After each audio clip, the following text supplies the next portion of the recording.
Welcome to the new episode of my channel এবং আমি তোমাদের সাথে জয়ন্ত।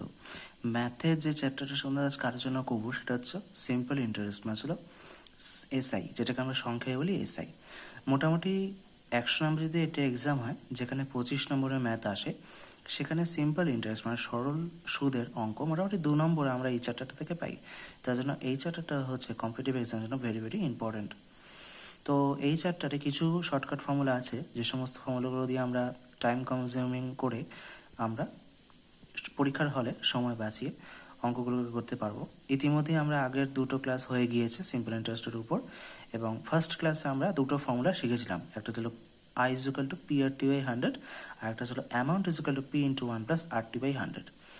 তো কিছু কিছু অঙ্ক আমরা দেখছিলাম এবং সেই অঙ্কগুলো সলভ করছিলাম এবং শর্টকাট ফর্মুলাগুলো দেখছিলাম। তো আজকে আমরা কিছু কিছু অঙ্ক এগুলো দেখতে দেখতে সেই শর্টকাট ফর্মুলাগুলো শিখে কোন অঙ্কের জন্য কীরকম ফর্মুলা আছে সেগুলো আমরা বুঝবো। কারণ শুধু ফর্মুলা মুখস্থ করে আমাদের লাভ নেই, আমাদের কিন্তু সাথে সাথে অঙ্কগুলো ফেস করতে হবে, যাতে আমরা পরীক্ষা হলে সময় বাঁচিয়ে অঙ্কগুলো করতে পারি। 1 নম্বর question, ₹6,000 has been divided into 3 parts in such a way that the first part at 5% for 4 years, second part at 6% for 5 years, and the third part at 10% for 6 years yield equal interest. Find out the 3 parts. I1, ঠিক আছে, কি বলছে? 6,000 টাকা 3 ভাগে ভাগ করা হয়েছে। 6,000 টাকাকে 3 ভাগে ভাগ করা হয়েছে এমনভাবে যাতে প্রথম পার্টটা হচ্ছে প্রথম পার্টের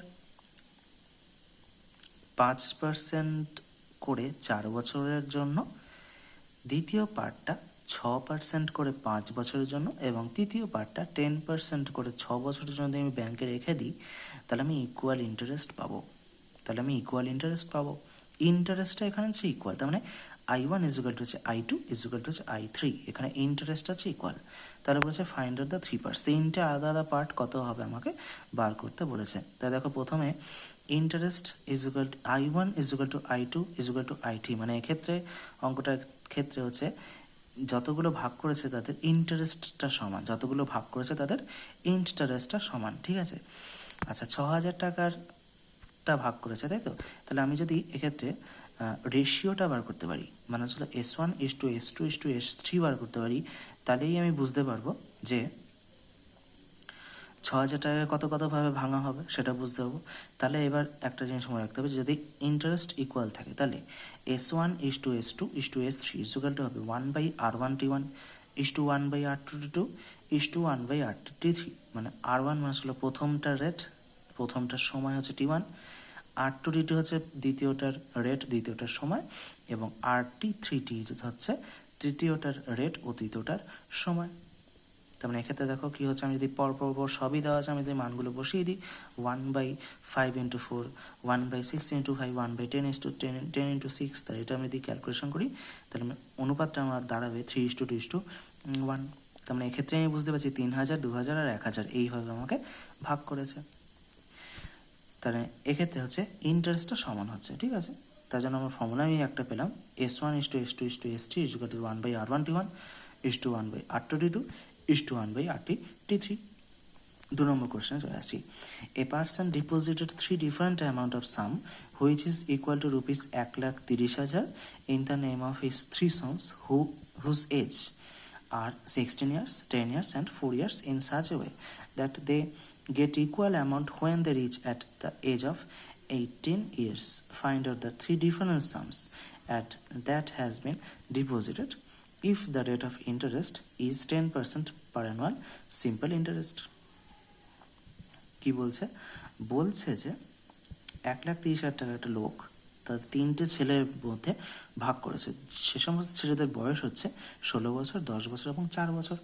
এমনভাবে ভাগ করা হয়েছে যাতে সেই ছেলেগুলো যখন 18 বছর বয়স হবে তখন তারা ইকুয়াল অ্যামাউন্ট পায়। খেয়াল করবে, ইকুয়াল অ্যামাউন্ট পায়, তার মানে এক্ষেত্রে A1 equal to A2 equal to A3 হচ্ছে। এক্ষেত্রে A1 equal to A2 equal to A3, মানে হচ্ছে এক্ষেত্রে অ্যামাউন্টটা সেম হচ্ছে। আগের ক্ষেত্রে অঙ্কটা ছিল ইন্টারেস্টটা সেম হবে, এক্ষেত্রে অ্যামাউন্টটা সেম হচ্ছে। তাহলে যদি কোনো অঙ্কে অ্যামাউন্ট সেম থাকে তাহলে সেক্ষেত্রে অঙ্কটা কীরকম হবে? সেক্ষেত্রে শর্টকাট ফর্মুলা হবে S1:S2:S3 ইকুয়াল টু ছিল 1/100 plus R1T1 is to 1/100 plus R2T2 is to 1/100 plus RT3। এটা হচ্ছে আমার রেশিও হবে। তাহলে রেশিওটা আমি যদি বার করতে পারি 1,30,000 টাকা দিয়ে আমি ভেঙে দিতে পারবো, অসুবিধা হবে না। তা দেখো আর হচ্ছে 10% আর টিটা আমি বার করবো কী করে, সময়টা বার হবে। দেখো 18 বছর বয়সে তো ওরা টাকাটা ম্যাচুরিটি হবে, তার মানে 16 বছরের থেকে ওই টাকাটা বড় ছেলের ক্ষেত্রে 16 বছর থেকে 18 বছর মানে 2 বছর খাটবে। মেজর ক্ষেত্রে 10 বছর থেকে 18 বছর মানে 8 বছর খাটবে, এবং ছোটো জনের ক্ষেত্রে 4 বছর থেকে 18 বছর তার মানে 18 থেকে 4 বাদ 14 বছর খাটবে। তাহলে এক্ষেত্রে আমি যদি ডেটাগুলো আমি বসিয়ে দিই 100 plus R1T1, 100 plus R2T2, 100 plus R3T3, এবার ডেটাগুলো বসিয়ে দিই, তার মানে 1/100 করি, 1/180, 1/240, মানে আমার রেশিওটা হবে 6:4:3। তার মানে রেশিওটাই দেখে বোঝা যাচ্ছে যে 60,000, 40,000, এবং 30,000 এতে ভাগ করেছে, তার মানে সেটাই আমার 1,30,000 টাকা হয়ে গেছে। 3 নম্বর কোশ্চেনে চলে আসি, what equal annual payment will discharge A debit of ₹6,450 due in 4 years at 5% per annual। বলছে কত টাকা পেমেন্ট করলে এই যে সুদ আসল মানে লোনের ব্যাপারটা এটা ডিসচার্জ হবে যদি 5% করে লোন দেওয়া হয় এবং সেই টাকাটা দেওয়া হয়েছে 4 বছরের জন্য, ঋণটা দেওয়া হয়েছে 4 বছরের জন্য। তো দেখো প্রথমে তো 100 টাকা দেওয়া হয়েছে, তার মানে 100, দ্বিতীয় বছরে 105, তৃতীয় বছরে 110 এবং চতুর্থ বছরে 115। কী করে করেছি আমি, 100 থেকে 5 দেখো যেহেতু 5% অ্যানুয়াল করে বাড়ছে তো যেন 5 আমি যোগ করে দিচ্ছি, 100, 105, 110, 115, 5 করে বেড়েছে। দেখো 4 বার বেড়েছে, যেহেতু 4 বছরের জন্য সঞ্চয় করা হয়েছে তার জন্য 4 বার বেড়েছে। এইটা করলে ইজুকালটা আমাদের দাঁড়াবে ₹430, ₹430। এই 430 টাকাটা হচ্ছে ইন্টারেস্ট যখন আমার অ্যামাউন্ট, যখন আমার প্রিন্সিপালটা হচ্ছে 100 টাকা, যখন আমার প্রিন্সিপালটা হচ্ছে আমার 100 টাকা, তাহলে 430 হচ্ছে যখন প্রিন্সিপালটা হচ্ছে 100 টাকা, তার মানে ₹6,450 যখন ডিউ, সেটা ছাড়াতে গেলে কত টাকা অ্যামাউন্ট হবে, সেটা ছাড়াতে গেলে কত টাকা আমার সাম হবে, ঐকিক নিয়মে বার করে দেখলাম যে 1500 টাকা হচ্ছে। তাহলে আমি অ্যান্সারটা ক্লিক করবো 1500 টাকা। নেক্সট অঙ্কে চলে আসি, A man invested 2/3 of his capital at 3% per annum, 1/6 at 6% per annum, and the remainder at 12% per annum. If his annual income is ₹250, 250 টাকা, then find out his capital. তার ক্যাপিটাল মানে ছিল আসলটা কত সেটা বার করতে বলেছে। বলেছে 2/3 ক্যাপিটাল 3% পার অ্যানুয়ালে, 1/6 ক্যাপিটাল 6% পার অ্যানুয়াল, রিমাইন্ডারটা বলেছে 12% পার অ্যানুয়ালে রাখা হয়েছে। তাহলে অ্যানুয়াল ইনকামটা বলেছে 250 টাকা, ঠিক আছে। এবার দেখো আমি শতাংশে আমাকে বার করতে বলেছে, শতাংশে আমাকে বার করতে হবে, তাহলে আমি পারবো অঙ্কটা করতে।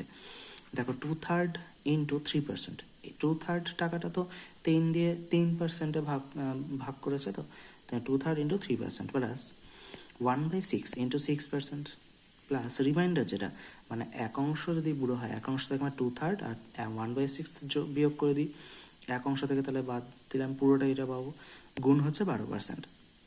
তার একটা কাটাকুটি করলে 2%, 1%, আর এটা হচ্ছে 1/6 গুণ 12 2%, আমি 2 2 4 5, তাহলে এই 5%টার মানে হচ্ছে আমার 250, এই 5%-এর মানেই হচ্ছে আমার 250, তার মানে 100% মানে কত, 100% মানে দেখো 250-কে 20 দিয়ে গুণ করেছি, 250-কে 20 দিয়ে গুণ করলে 5000 অ্যান্সার আমার, ঠিক আছে।